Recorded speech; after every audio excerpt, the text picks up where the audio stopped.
के अंदर और बाहर के तमाम गुटों के कड़े विरोध के बावजूद नेहरू उस विवादास्पद हिंदू कोड बिल को पास करने के पूरी तरह पक्ष में हैं, जिसे डॉक्टर अंबेडकर ने पेश किया था और जिसका लक्ष्य महिलाओं की स्थिति सुधारना है। डॉक्टर अंबेडकर का विश्वास है कि एक प्रबुद्ध समाज की पहचान उसकी महिलाओं की स्थिति से होती है।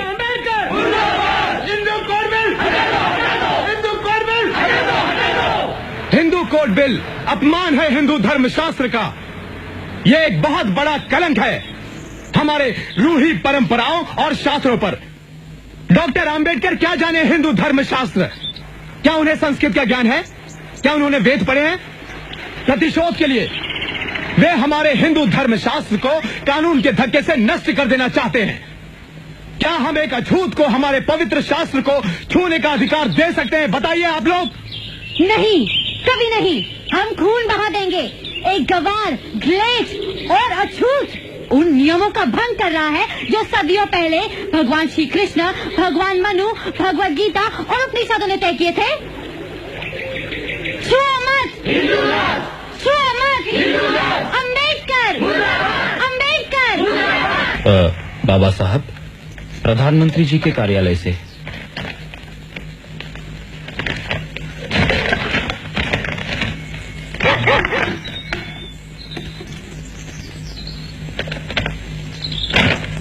इसे आप तो जानते हैं कि हिंदू कोड बिल का काफी विरोध हो रहा है सदन के भीतर और बाहर भी। बेहतरीन इरादों के बावजूद भी ये इस सेशन में पास नहीं हो सकता। मैं आपकी नाउम्मीदी समझ सकता हूँ। यहाँ तक कि शादी और तलाक वाले हिस्से भी आखिरकार टाल देने पड़े। मैं दुर्भाग्यपूर्ण निर्णय है ये। रत्तू, चलो डिक्टेशन लो। काफी समय से मैं मंत्री पद से इस्तीफा देने की सोच रहा था। सिर्फ हिंदू कोड बिल को अमल में लाने की आशा ने ही मुझे यह निर्णय लेने से रोक रखा था। लेकिन इस बिल की मृत्यु के साथ जब विवाह और तलाक वाला हिस्सा भी खत्म कर दिया तो मुझे सदन का सदस्य बने रहने में कोई भी औचित्य नहीं दिखता।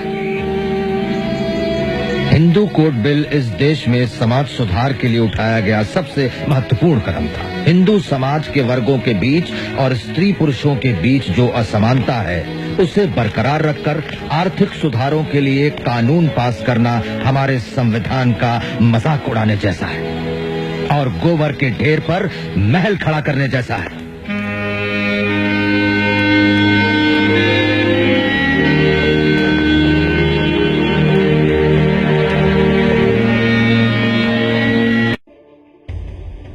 देश के पहले लोकसभा चुनाव में कुल 23 महिला सांसद चुनकर आई थी। नेहरू ने इन महिला सांसदों से हिंदू कोड बिल के समर्थन की अपील की। विरोध की धार कुंद करने के लिए नेहरू ने इस बिल को कई हिस्सों में तोड़ दिया। तब नए कानून मंत्री H.V. पाटस्कर ने इन बिलों को संसद में पेश किया। 1955 से 1956 के बीच 4 अलग अलग कानून बने जो पहले हिंदू कोड बिल का हिस्सा हुआ करते थे। इनमें से प्रमुख था 1955 में बना हिंदू मैरिज एक्ट, जिसके तहत पहली बार तलाक को कानूनी दर्जा मिला। अलग अलग जातियों के स्त्री पुरुष को एक दूसरे से विवाह का अधिकार मिला और एक बार में एक से ज्यादा शादी को गैर कानूनी घोषित कर दिया गया। इसके अलावा 1956 में ही Hindu succession act, Hindu adoption and maintenance act और Hindu minority and guardianship act भी लागू हुए। ये सभी कानून किसी न किसी रूप में महिलाओं के हक में थे, समाज में उनकी स्थिति सुधारने वाले थे। इनके तहत पहली बार महिलाओं को संपत्ति में अधिकार मिला। लड़कियों को गोद लेने पर जोर दिया गया। जब ये कानून बन रहे थे तो डॉक्टर अंबेडकर राज्यसभा में थे और सीधे तौर पर इस प्रक्रिया में शामिल नहीं थे, लेकिन इससे उनका योगदान कम नहीं होता। आज देश उन्हें संविधान निर्माता के तौर पर जानता है, दलितों के हक की लड़ाई लड़ने वाले के तौर पर जानता है, लेकिन इस हकीकत से कोई इनकार नहीं कर सकता कि समाज में महिलाओं को बराबरी का दर्जा देने वाले इन अहम कानूनों की नींव भी अंबेडकर ने ही डाली थी। बतौर कानून मंत्री वो महिलाओं के हक के लिए लड़े थे। ये कानून हिंदुओं के अलावा सिखों, बौद्धों और जैन धर्म मानने वालों के लिए भी मान्य थे।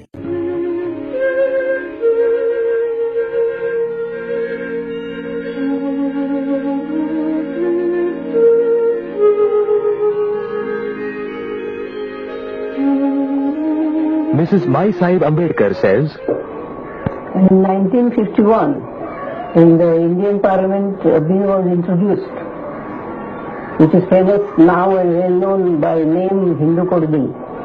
And Dr. Ambedkar, being a law minister, he had to pilot the bill. And Hindu Code Bill, in short, is meant for emancipation of women from the slavery of Hindu society. And as such, he had great attachment and devotion to this bill, and he worked hard to see that it passes through during his tenure as a law minister.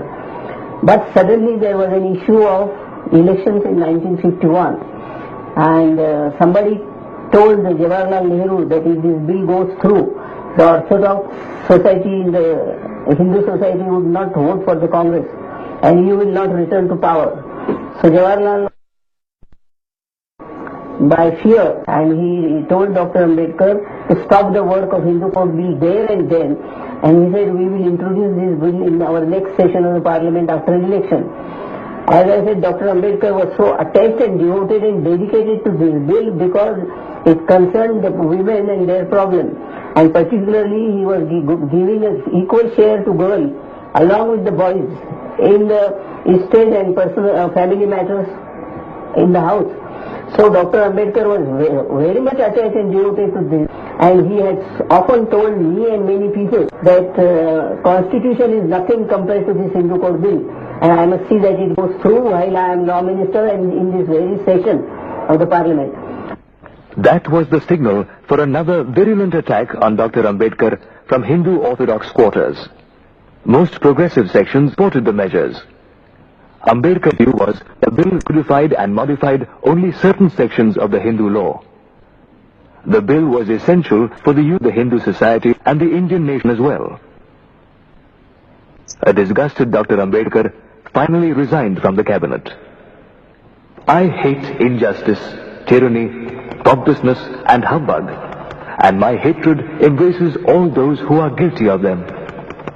I want to tell my critics that I regard my feelings of hatred as a real force.